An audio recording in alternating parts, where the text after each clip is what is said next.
அடுத்தடுத்த சர்ச்சைகளில் சிக்கும் சேலம் பெரியார் பல்கலைக்கழக துணைவேந்தர் ஜெகநாதன் யார், அவரது பின்னணி என்ன, குற்ற வழக்கில் அவர் சிக்கியது எப்படி என்பது குறித்து சற்று விரிவாக இப்போது பார்க்கலாம்.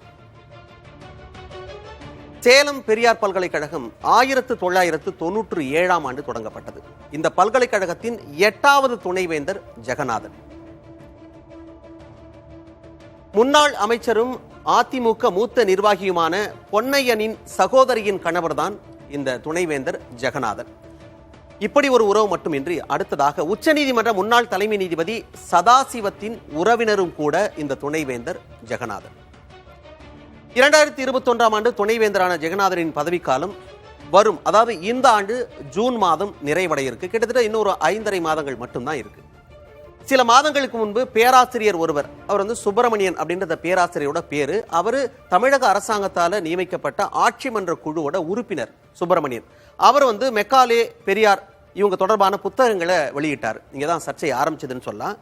இந்த புத்தகங்களை வெளியிட்ட பேராசிரியருக்கு துணைவேந்தர் ஜெகநாதன் மெமோ அளித்ததால ஒரு சர்ச்சை உண்டாச்சு. அது எப்படி நிர்வாகத்துக்கு தெரியாம நீங்க இந்த மாதிரி புத்தகங்களை வெளியிடலாம் அப்படின்னு சொல்லி மெமோ கொடுத்தாங்க. அதற்கான விளக்கத்தை நீங்க கொடுக்கணும் அப்படின்றதும் நிர்வாக ரீதியிலாக அவர்கிட்ட எழுப்பப்பட்ட கேள்வி. அதற்கு இந்த பேராசிரியர் சுப்பிரமணியன் என்ன செஞ்சார்னா, எழுத்துரிமை அப்படின்றது ஒரு தனி மனித உரிமை, அதனால அது சம்பந்தமா எந்த விதமான விளக்கம் வேற எதுவும் தேவையில்லை, இருந்தாலும் அதற்கான விளக்கத்தை அவர் கொடுத்தாரு. இது தனி மனித உரிமை அப்படின்ற விளக்கத்தை அவரே கொடுத்தார்.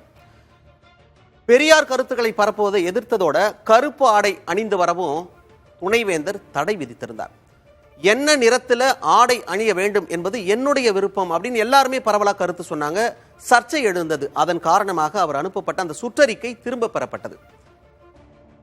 வேண்டப்பட்டவர்களுக்கு பதவி, சாதிய அடிப்படையிலான செயல்பாடுகள் போன்ற புகார்களும் துணைவேந்தர் மேல இருக்கு. அடுத்ததா, விதிகளுக்கு மாறாக வணிக ரீதியிலான அறக்கட்டளையை தொடங்கியதாக கடந்த 26ஆம் தேதி அவர் கைது செய்யப்பட்டார். கைது செய்யப்பட்டாலும் கூட கைது செய்யப்பட்ட அன்றே அவர் பிணையில் வெளியே வந்தார்.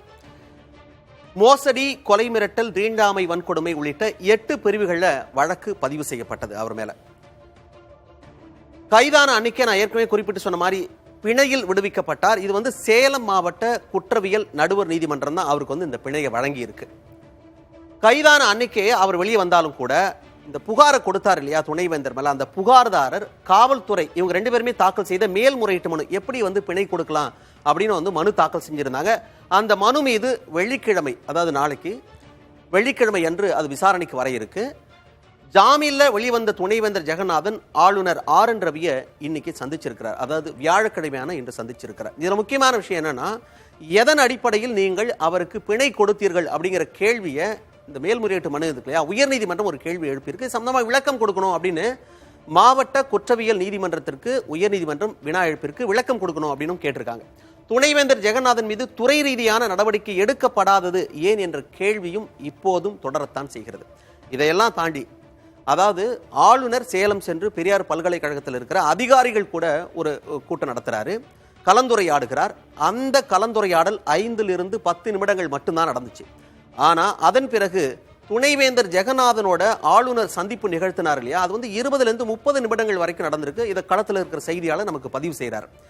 இதெல்லாம் நடந்திருக்கிற பட்சத்தில் இப்போ உயர்நீதிமன்றத்தில் இந்த மேல்முறையீட்டு மனு விசாரணைக்கு வரும்பொழுது இந்த நிபந்தனை பிணை இப்பொழுது கொடுக்கப்பட்டிருக்கு.